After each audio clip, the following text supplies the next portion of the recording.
Friends, namaste. Another Sunday evening, 8 p.m. Indian Standard Time, when we are back with your favorite program, Words of Wisdom, Gyan Ganga, on our Virat Hindustan Sangam social media channels. Today is episode 175. We regret that due to the Diwali vacation and the weekend, we could not have two programs on the 23rd of October and the 30th of October, but we are back with our episode 175 with Dr. Subramanian Swamy as usual. And today we have a very interesting and important topic. Does Hindutva of the 20th century require restructuring for the 21st century? And for the next 40 to 45 minutes, we will be discussing this with Dr. Swamy and our two co-hosts, Professor Arvind Chaturvedi of Delhi and Mr. Ramesh Swamy. I have to thank my technical team who does all the background work technically and social media and other things, flyers, etc. I have to thank Ashish Shetty, Tejas Navalgul, Swaminathan, Ishwar Iyer, Gadgi Rakesh, Vishal Mehta, and Ajesh Nair for their support they give us week after week for this important show which we host on every Sunday. So, with this opening remarks, I see Dr. Swamy in a new background, but it looks like the same place where he got the famous stay on Ram Setu, the place from where he put the corrupt 2G culprits behind bar, won the victory in the Supreme Court against the cancellation of the 2G licenses, and perhaps the same place from where he filed the criminal case against Sonia Gandhi and Rahul Gandhi and others, on which these people are out on bail. So, Swamy, back from your original chair, and it's nice to see you in that place where you have won many victories, legal victories for Hindutva and against corruption. So, with these remarks, it's over to Dr. Swamy to initiate the discussion. Does Hindutva of the 20th century require restructuring for the 21st century? Thank you. Dhanyavad. Thank you, Jagdish. First, a few clarification on facts. The 20th century began with the year 1900. The 20th century, now we are in the 21st century, although it began with 2000. So in 1899, a businessman turned campaigner for Hindus by name Chandranath Basu. He was the one who first coined the word Hindutva, not Savarkar. Savarkar, of course, one has to say, gave it substance, gave it a framework, gave it the basic nitty-gritty of what it means to be Hindutva. Many of it he had to revise because it was a new effort. But we'll never forget Savarkar for the book he wrote on 1857, the first war of independence. That fired up everybody, and I think his contribution to Hindutva is not as important as the mind making up, mind firing book on the 1857 war, and that was a tremendous work of research, perspective, and so on. Now, why I'm saying this is that both Chandranath Basu and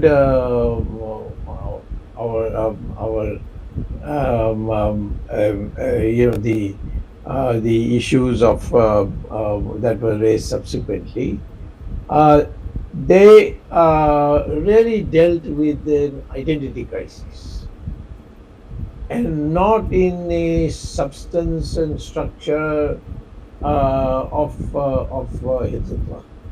What is Hindutva in the first place? It's a Sanskrit word, a well-established Sanskrit word, which says the Hindu-ness of Hindus. What do you mean by Hindu? Just praying to Ram and Lakshman? No, or Krishna? No. It is actually a case of where uh, uh, you it's a case of where you have the essence of Hinduism reflected in your actions. So Hindutva is the cultural facet that you display. And what is that? Well, at that stage in the whole of the 20th century, it more or less developed as in Hindutva as an identity. Now, I'm a Hindu, and that means this, and so on. But not that I am a Hindu and I have many dimensions of thought on economics, on politics, on democracy, all these things which have over the years been in a sort of haphazard manner been spoken of. Integral humanism, for example, is a masterly thesis on economics of Dindal Upadhyay.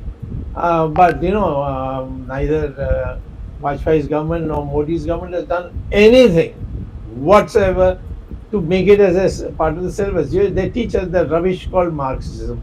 Marxism is all bogus. And I remember Paul Samuelson proved it mathematically that everything about Marxism is contradictory. Mathematically, he proved it. If A is true, then B cannot be true. And that is, A and B both cannot be true. One of them has to be ejected, and that means the whole thesis was disrupted. But integral humanism, unfortunately, Dindal Upadhyay was assassinated. But we must recognize that this thesis should have been a compulsory teaching in every college, right from Vajpayee's period, and at least still from Modi's period. Still, that they teach that same bunkum that used to be taught earlier, history. So economics, history, political, theology. That is, democracy means what, and how is it to be structured. What is natural for Hindus in terms of democracy. And when I go on saying Hindu, I'm not excluding anybody. You see, we found that we have found. I mean, I have found after reading all the history that there are only two communities which are not melting culturally with the rest of Hindus, with the Hindus. The Parsis are, they are a totally different religion. They came as refugees from Iran, but they have absolutely accepted the cultural part. They dress like us, they talk like us, they eat our kind of food, and so on. So they speak Gujarati. They don't speak Persian, and there are no desire. Although they invented the language of Persians, the Muslims only adopted it. Iran its official language is Persian, but the Islam has nothing to do with the Persian language. It is the Parsi language which is adopted.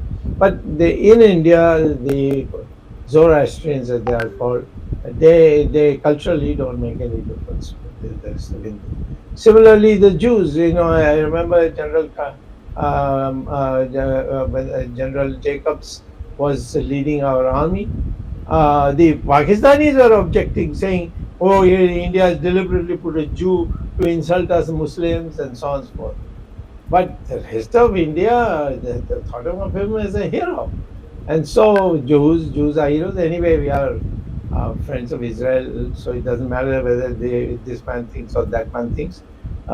Jews are more kinship. In fact, Dan and Saraswati had put up a team in which I was also included in terms of my knowledge of law. And the highest priestly community of the Jews came to India. We had a conference, then we went there, and they had a conference in the Jew, where the Jewish scholars, they all said that you have all so many gods and so on and so forth. And we are not like that. We have, only one God. So there is that fundamental difference that has to be worked out. So Dayanand Saraswati came up with the thesis that for us, Ishwar is only one.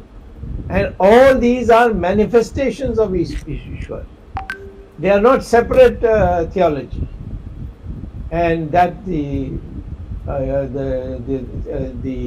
rabbis, the chief rabbi of Israel, accepted and said, yes, from now on, we Judaism and Hinduism, they are sisters, and they're together. So these are the things that during the 20th century was going on. What are the various tenets and so on. But as time has gone on, many things have happened, and now we have entered into 21st century. And in this 21st century, these things all matter. And that's why I have done some research, and then I thought I should try it out first on our what shall I say, on our VHS network, and then maybe we'll have a big convention where we'll call all kinds of people. Now, take for example, uh, in the entire 20th century, there was no attack on the Hindus. Hindus were, there's are crazy ideas. They've got crazy ideas. They burn somebody. They celebrate somebody, and when I was a student at Harvard, I remember everybody used to make fun. How can you follow monkeys? And how can you worship snakes? And these are kind of things that we. But today, the challenge of Hinduism has become different. Now, don't underestimate the fact that a Hindu has become a prime minister of Britain. This was the country which came and conquered us, and they said that they are civilizing us. Macaulay gave a whole minute in Parliament where for 3-4 hours he expounded why Britain should make India an Anglo-Saxon country culturally and so on. All that's gone. Now the fear is Hinduism swallowing us? In the first round, when I was a student, I remember the Westerners so upset with yoga. Is any Westerner today upset with yoga? They've accepted it. They are all practicing yoga. There may be some silly attempts like Christian yoga and that kind of thing, but by and large, everybody knows this is the Hindu contribution. Similarly, you have all these breathing exercises. Yoga, besides yoga, they have recitation. If you, as I have been repeatedly saying in so many of my speeches, go to Google and write St. James School and Sanskrit. And what will you get? That school, which is an elite school in London, of only white, I think almost all, if not only white children. And that principle has laid down that all the students from the ages of 6 to 11 will assemble in the morning before classes and recite for 30 minutes Sanskrit shlokas. And you have to see the Google. I mean, if you find this fantastic and unbelievable, that's because your own inferiority complex. Go to Google and see and what it is saying. So here we have this. And this has frightened the West intellectuals. And they are coming up with all kinds of things. And that's why all of you should read this latest book of Rajiv Malhotra, which is called Snakes in Ganga. I mean, he says that Ganga is pure, but all these snakes have come in, and now Ganga is no more what Ganga is. So we have to fight. And he has systematically shown you how you are being targeted. Just now today, there was a British commission which has exonerated the Hindus in in Leicestershire, in a small suburb area of, I mean, it's a small town, where the local whites had accused the Hindus of having caused the riot. And in fact, there's a huge movement, and that's why the Hindu becoming the prime minister is not a joke, because the undercurrents are all against it.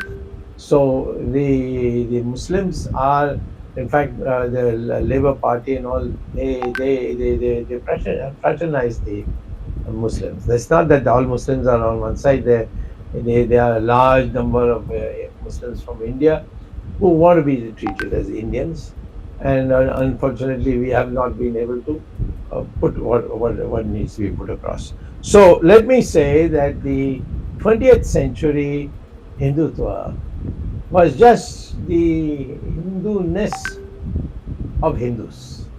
That if you put a tika, and if you believe that there is you can be reborn, rebirth, these are various things which there.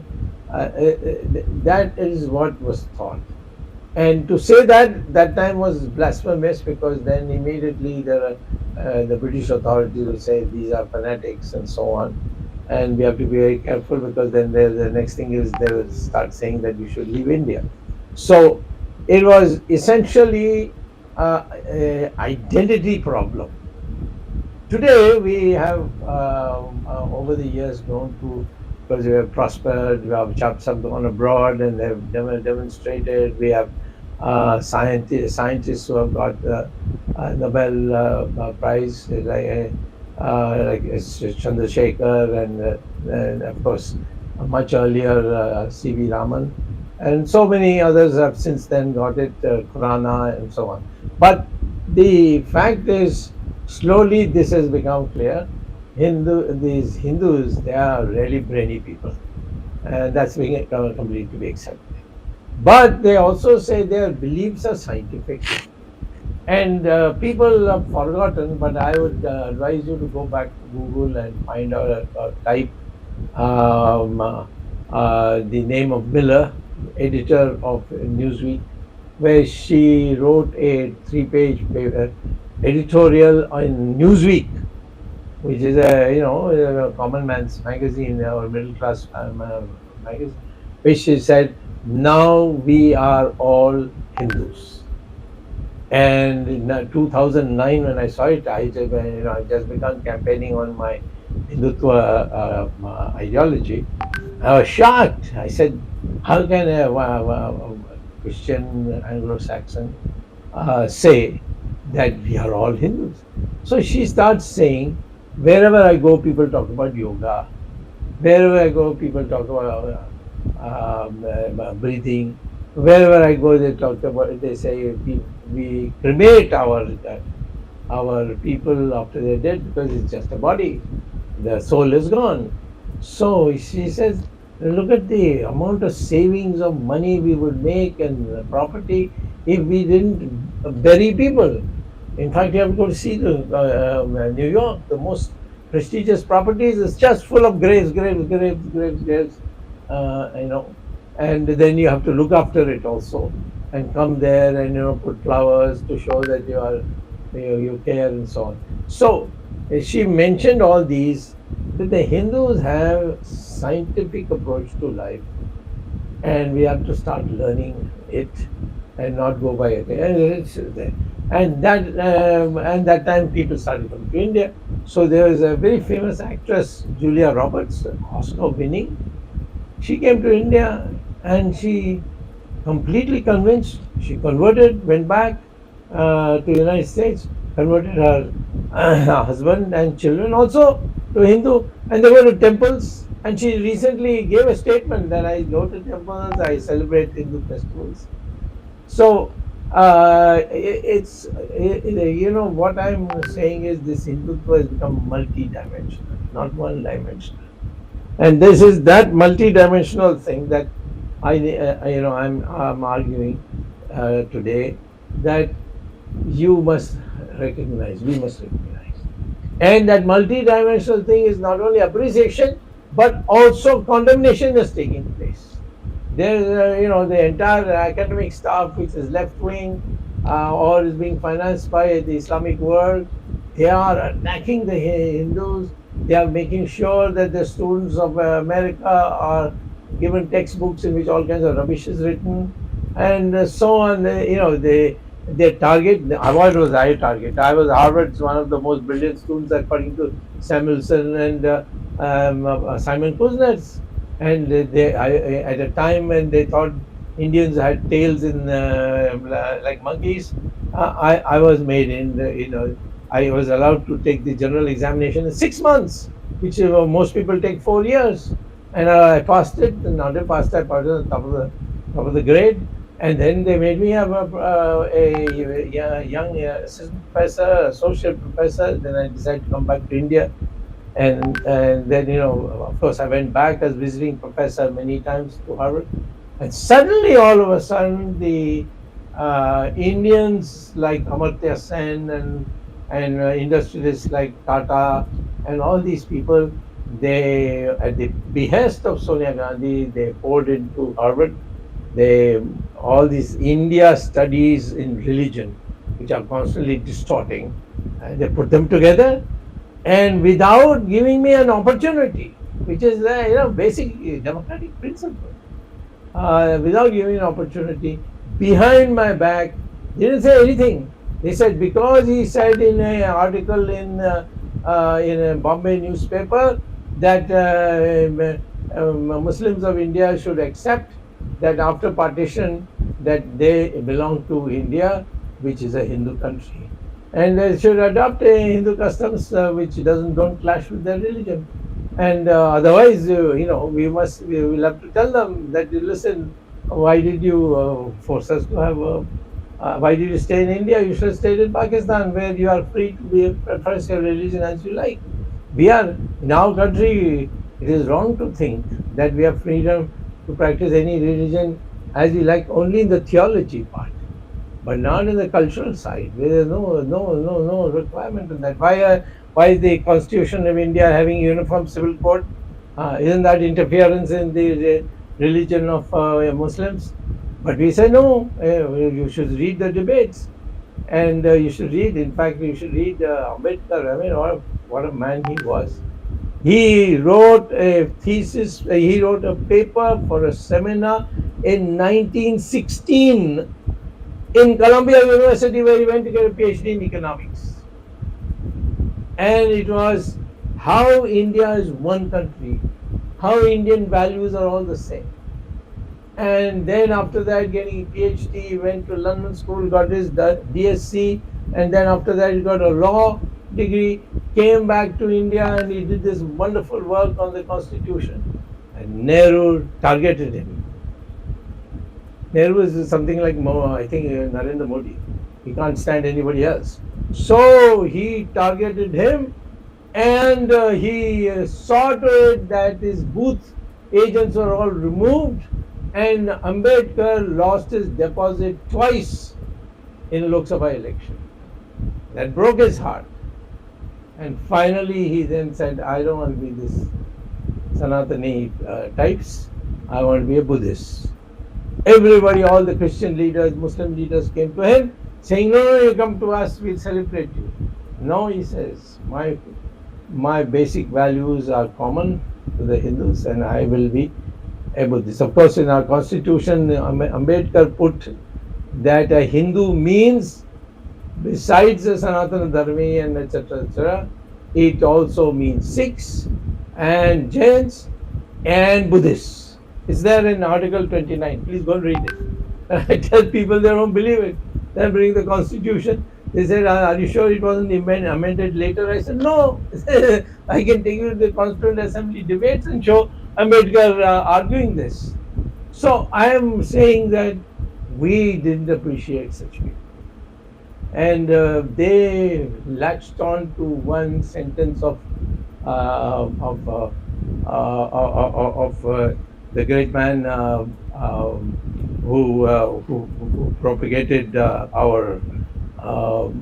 propagated Hindutva, and that was Savarkar. And Savarkar only he corrected himself later on. He began by saying that a Hindu is one who has the same blood as the rest of it. So that of course is not true, because the Muslims who converted some generations ago, they're, according to DNA studies, all Muslims, Christians, Hindus, Sikhs, everybody has the same DNA. Even the DMK people have the same DNA as us. So therefore, I think what needs to come out is that what is it that we are saying. Here I will boast about the fact that when we set up the Virat Hindustan Sangam and the VHS, and then in the convention we said that Hindutva means what your identity is. Hindutva means why you should learn Sanskrit. Hindutva means why you must accept Deen Dayal Upadhyay's integral humanism. Why why Ramayana and all should be your guide for political behavior. And so all these 5 points that we put there. At that time, it was not part of anybody's Hindutva ideology. If you went and talked to even a RSS person or a VHS person or VHP person or any of them, they were only talking about Hindu religion. It's not their fault. That was what the 20th century was about. But today, after all this intermingling with the people like us, there's much more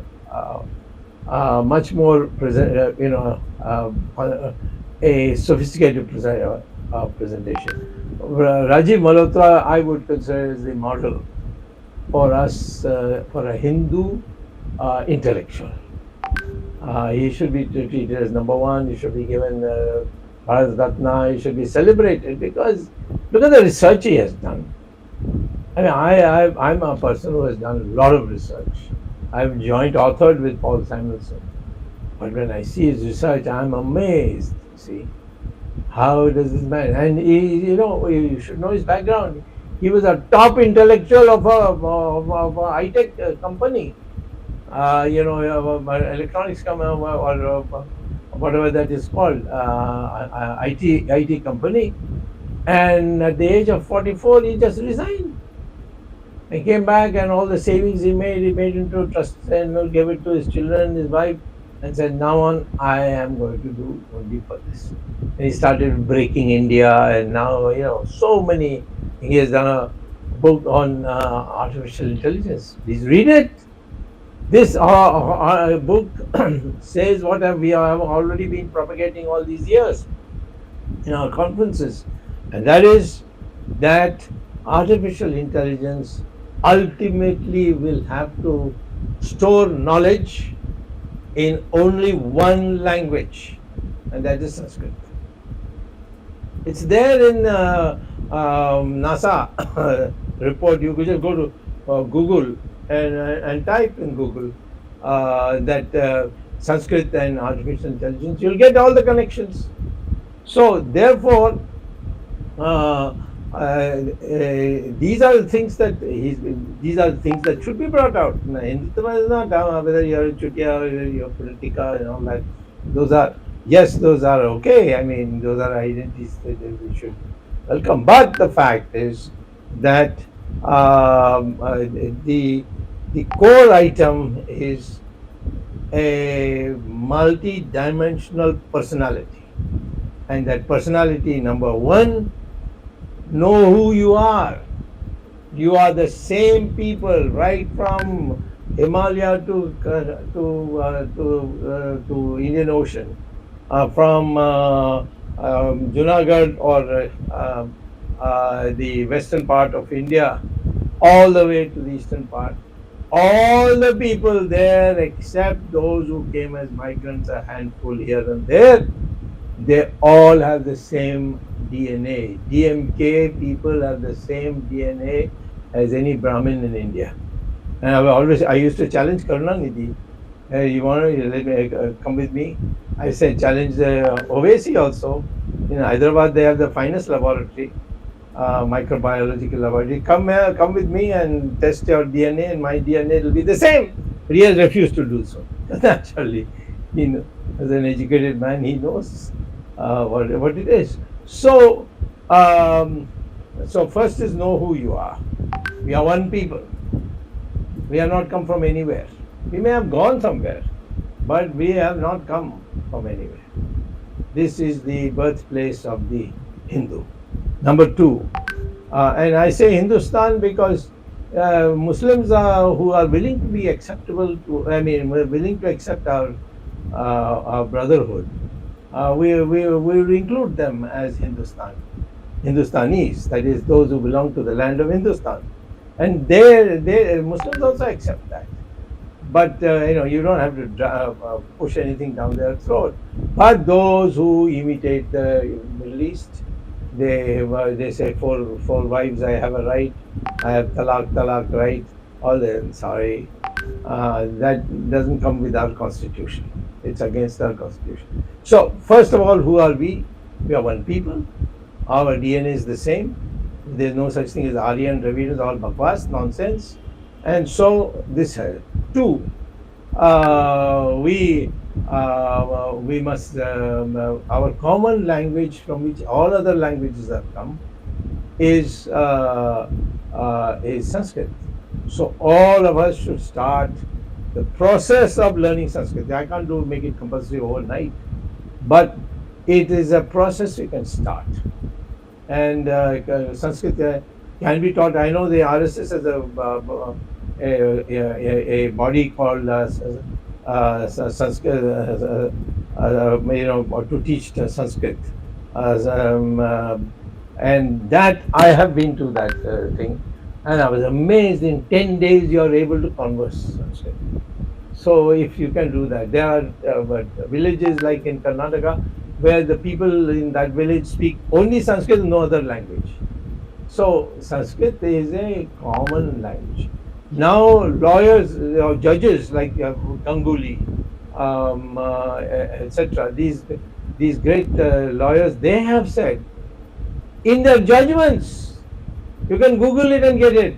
They've said in their judgments that the best argument, the present English arguments in that we move the courses, is named after somebody, and that is a flawed logic, because there are a lot of confusions in what this word means. And say the beauty of Sanskrit is that one word means exactly one word or one meaning. So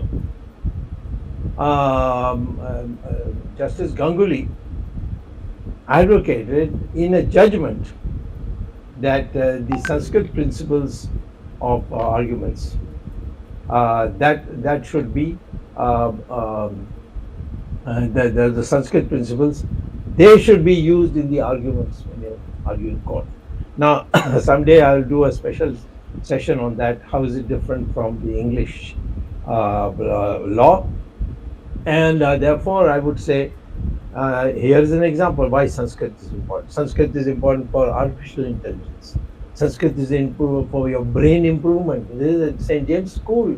I'm saying this. I, as an Indian, should be ashamed of myself that I'm not saying it. But there are others now who are recognizing it. So Sanskrit is number two. Then the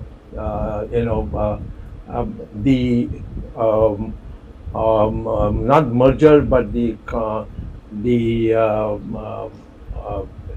bringing together of materialism and spiritual values. Now, why is a Brahmin poor, but he is in top of the society? Of course, there is no such thing as born Brahmin, because as Krishna says very clearly, these are gunas. You have those gunas, you become. And that's why Valmiki became. Why Vishwamitra became a Brahmin after being born in a Kshatriya family? Because he practiced the values, Jnani, Tyagi, Sahasi. three things. And no Brahmin should be a coward. And I can tell you many Brahmins who claim to be Brahmins today are big cowards. He has to be a jnani, he must be well read, and he must be knowledgeable, must be in a position to teach people. And then you have jnani, tyagi, and sahasi. Tyagi means it's very simple. In fact, the olden days, the Brahmins used to go and beg. So, in that sense, I will try to conclude so that others can participate and we can have more sessions. We may even have a special session for this in our VHS. But one, know your identity. You're one people. Don't make any difference. No scheduled caste, no Brahmin, nothing.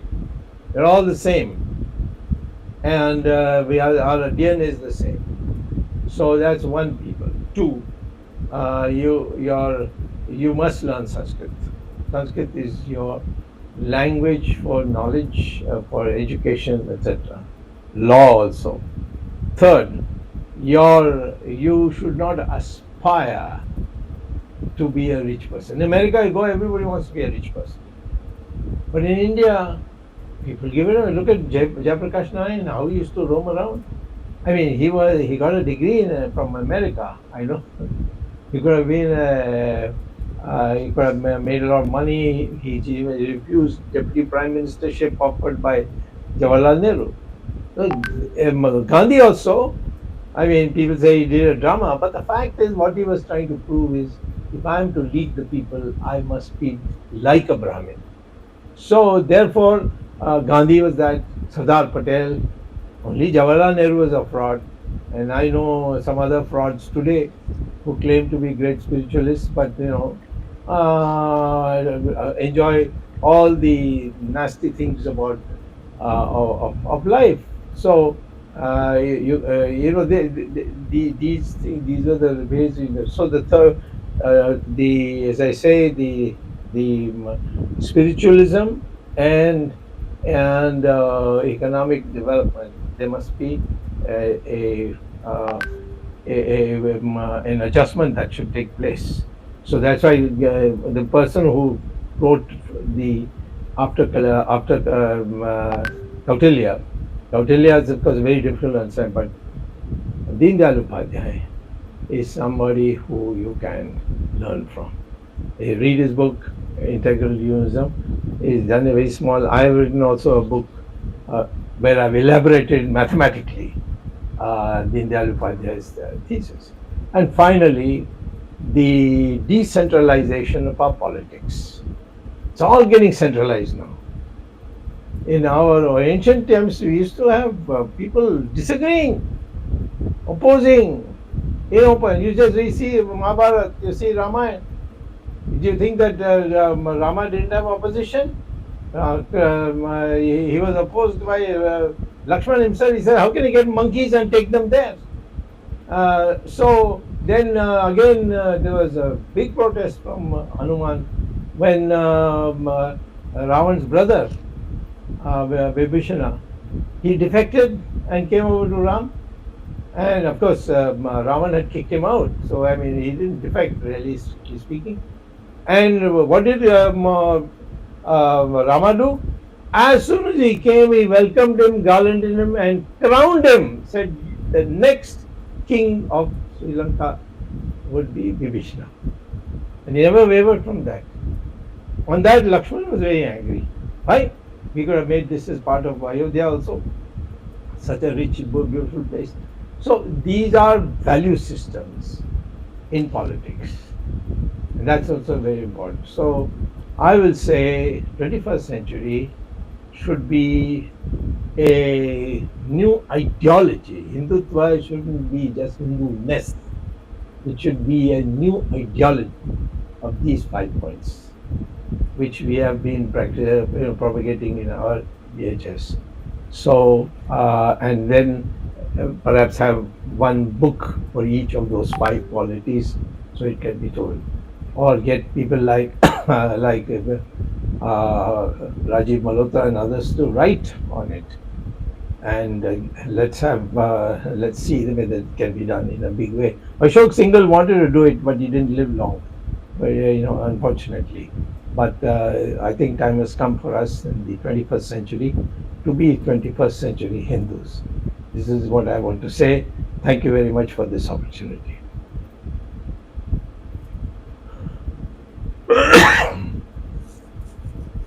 Dr. Swamy, I have a question that politically, political parties being in power, whether it is in kingdoms or in the present democratic system and all that, the government has also an important role to play in all this, whether it is Yeah, restructuring and all that. So, yeah. what would be your main emphasis as far as what government can do about it? Because what happened, we may today time being talk about a present government and all that, but we are talking about Hindutva for the next now almost 78 years, I mean, of this century. No, I would So say if supposing a government comes which is sincere about a cultural revolution in India, then they should make Sanskrit compulsory. Start like that. Two, you must have genuine history books. And third, you should say maximization of profit, maximization of utility that we all are taught in economics. No, it is optimization, which is the other variable, your spiritualism. So a blend of spiritualism and materialism, that should be taught in economics. And so there are many things that can be done immediately, and people will become. And we have to recognize that in Hindus, women have played a tremendous role, which has all not come in any of the history books. Take, for instance, the debate between Mandana Mishra, the greatest spokesman of Buddhism, and Shankaracharya, the greatest spokesman of Advaita. And they have a debate. So the first thing they say is, who can be the umpire? So Shankaracharya says to Mandana Mishra, your wife is a scholar too. She should be the umpire. So Shankaracharya's all his disciples, they say, my God, what has he done? He's put his wife. But the wife found her husband and gave the logic on it why he had lost to Shankaracharya. And that's how Mandana Mishra became the first Sringeri Acharya, and he opened the Shankara Mutt in Sringeri. So we have, and then of course there's Gargi, there's Rani Jhansi. I mean, she's a fighter. Rani Chennamma in Karnataka, another fighter. How many fighters? You just sit if you get your genuine history, see, women played an equal, in fact, in valor, much more than men. But it's not taught. We have to teach that. All this dowry and women and rape and so on. These are all because we have not been taught our true Hindu tradition. And for one Draupadi, they went for war and destroyed everybody. And so for one Sita, I mean, Rama was a king. He could have married any number of times, but he married only one. And she was kidnapped, and he didn't bother. Everything forgotten. Go and rescue her. Of course, there are all people who twisted, he made her go through fire that's not why he made her go. She was actually a Chaya Sita, and so to bring back the genuine Sita, he had to do this thing by making her go through the fire. So people haven't read the original. Nobody has read the Valmiki's original. So these are things that we need to do. Arvind, your next question. Yeah, Dr. Swamy, you have described the Hindutva, Hinduism, and Hinduness the difference between these three different words which are used to describe the religion.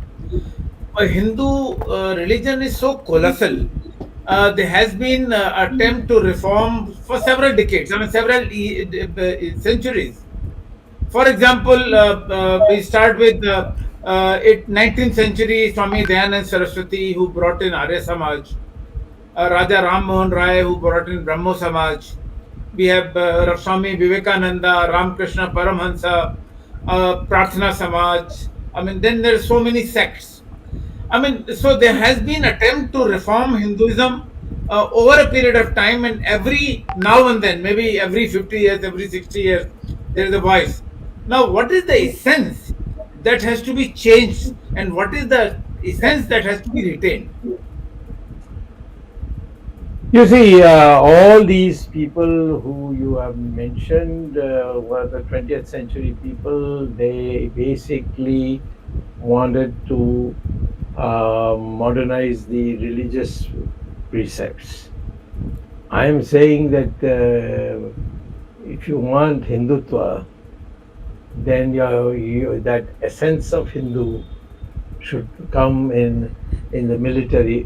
By the way, in the military, to go through World War II reports and files I've been through as a minister, because I was trying to search for Subhash Chandra Bose at that time, and the task was given to me by Chandrasekhar, because there were some ashes in some temple in Tokyo, where they wanted to send it back to India. And whether we should accept or not, it was a question which I had to answer for Chandrasekhar. So at that time, I looked at all that. So the whole structure of our religion was to remove unpleasant things, which especially the Western world has told you is unpleasant, and try to modernize it.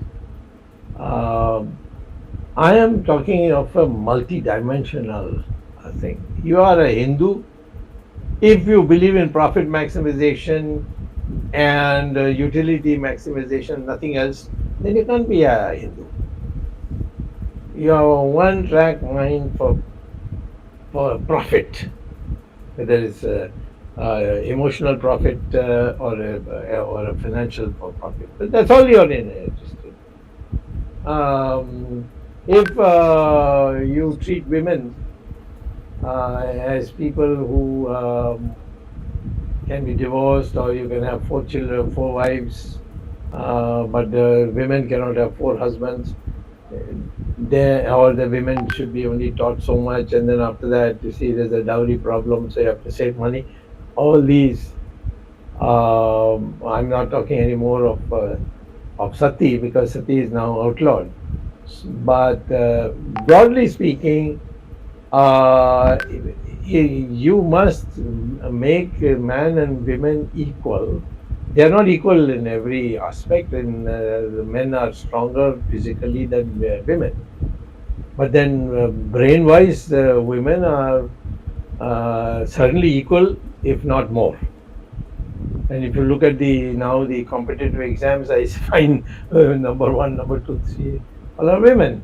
So if you look at Durga, if you look at Lakshmi, if you look at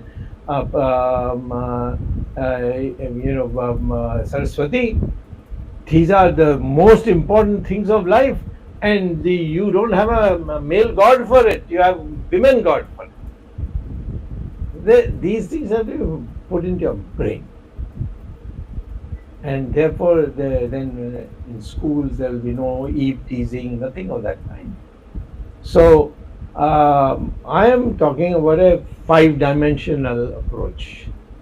These people who came with these reforms, they are all one-dimensional.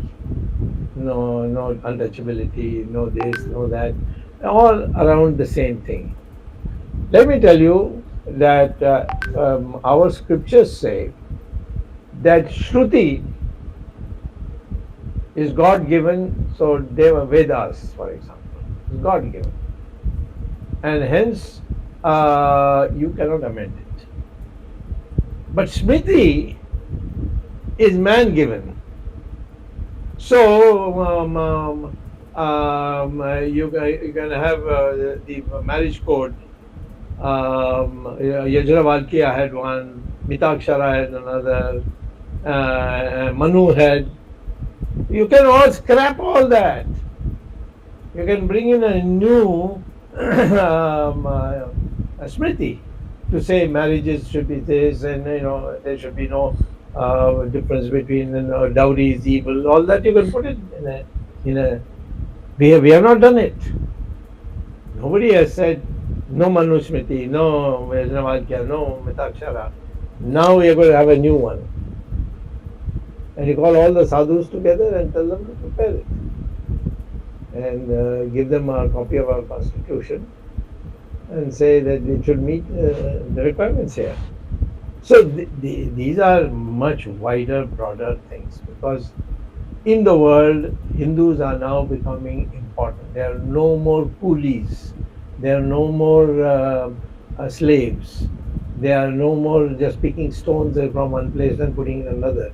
They are IT people. They have brains. They know economics. Now the country which conquered you and looted you has a Hindu as a prime minister. I don't know how long he'll last, but he is a prime minister.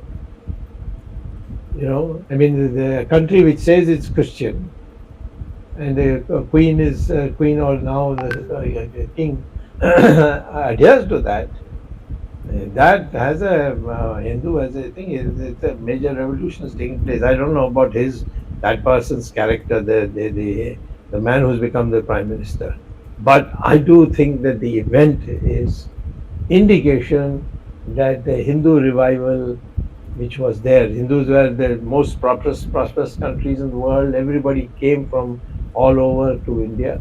So all these dimensions now are necessary for us to think about. Dr. Swamy, one viewer from New York City, Mr. Arish Yes. Sahani, has raised this question. He is worried that wherever Hindus are there in other countries of the world or neighboring countries, they have been either prosecuted, killed, or converted. The thing is on the screen. So he says, what is the way forward on this issue? The question on the screen, especially Bangladesh, Afghanistan, Pakistan, and all the countries.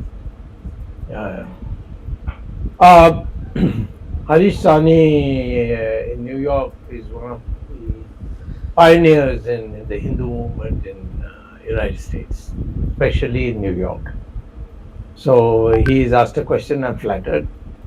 I think very highly of him, and he has made huge sacrifice of his commercial career to be able to hold annual functions for Hindus and so on. I mean, he has brought in a lot of rethinking. So he is asked this question. I would only say, if you have a Hindu government, it must behave like a Hindu government. I don't think much of that girl who was part of the BJP, what is it, going on television and speaking, Nupur something, Nupur or Nupur Sharma. I mean, our ambassador says that she's a fringe element. She's a spokesman of the party. I mean, maybe she's a fringe element, I don't know, but then how is she the spokesman of the party? And so I think we had an opportunity. If the BJP was a genuine Hindu party, everybody would have fallen in line. They have already fallen in line a lot. Look at Ram Setu today. Look at Ram Mandir. The Muslims agreed to vacate. People told me it will never happen. But they said, okay, in the court we lose, then we will accept another place. And of course, theologically also, masjid is not a religious place. It is wrong to compare a masjid with a temple. Now, our temple, this is a special temple because Ram was born there. There is no other place in the country where Ram was born. You see, I can have a Ram temple in Tamil Nadu, but that's not a Ram Janmabhoomi temple. So that's why we were fighting.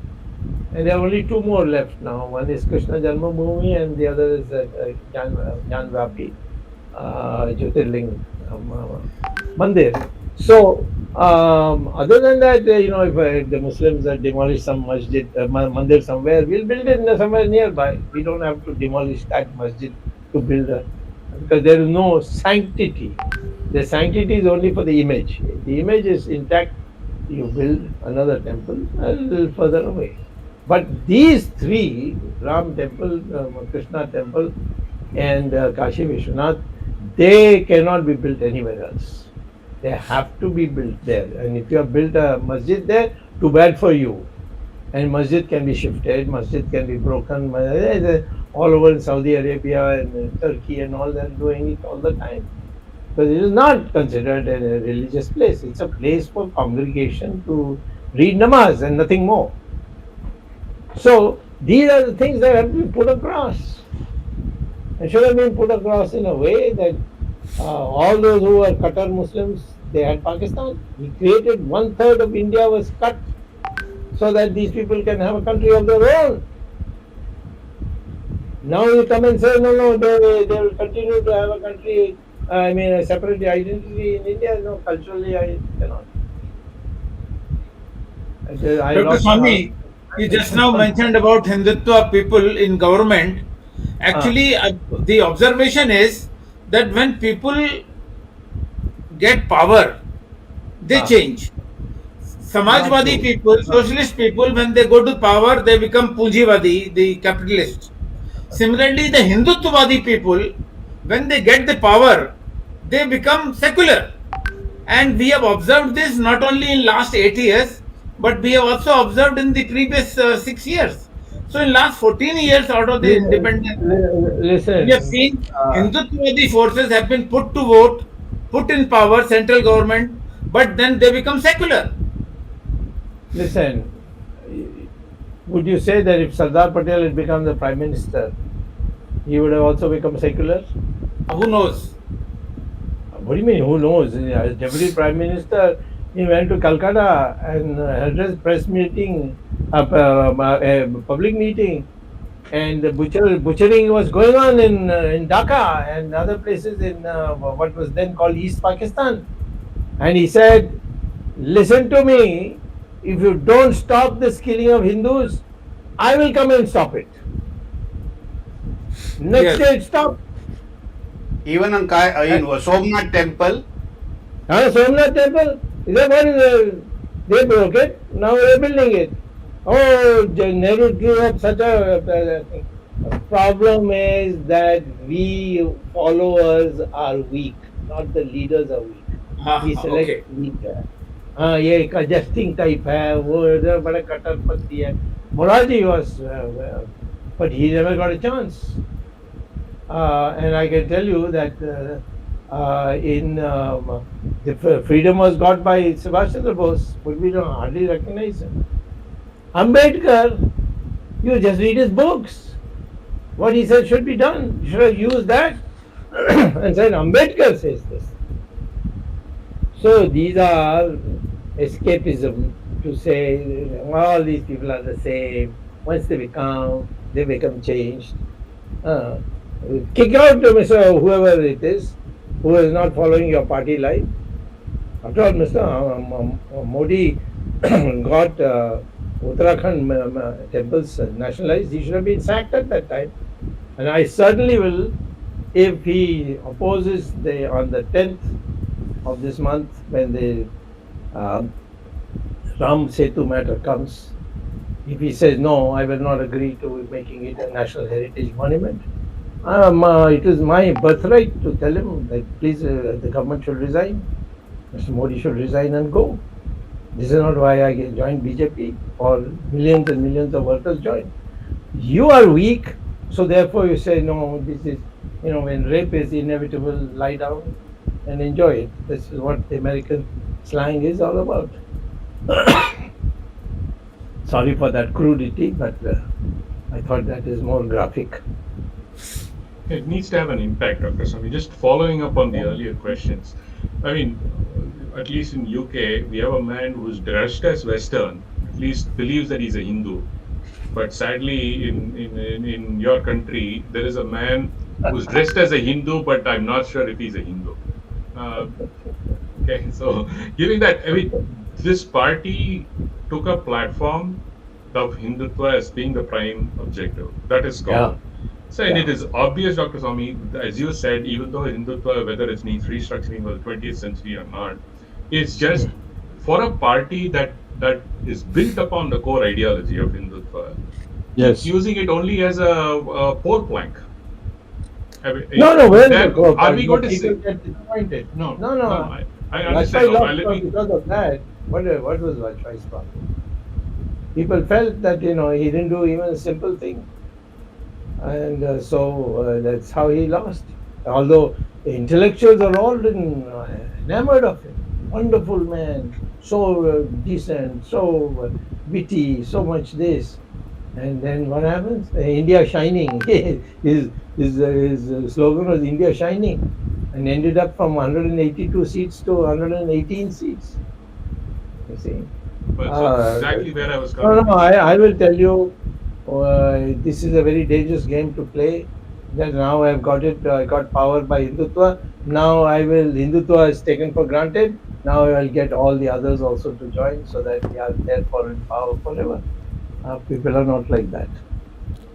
So that's what I was about to ask you, Dr. Swamy. Having forgotten that, and just trying to now, if you see all the campaigns today, BJP are talking about is only Vikas.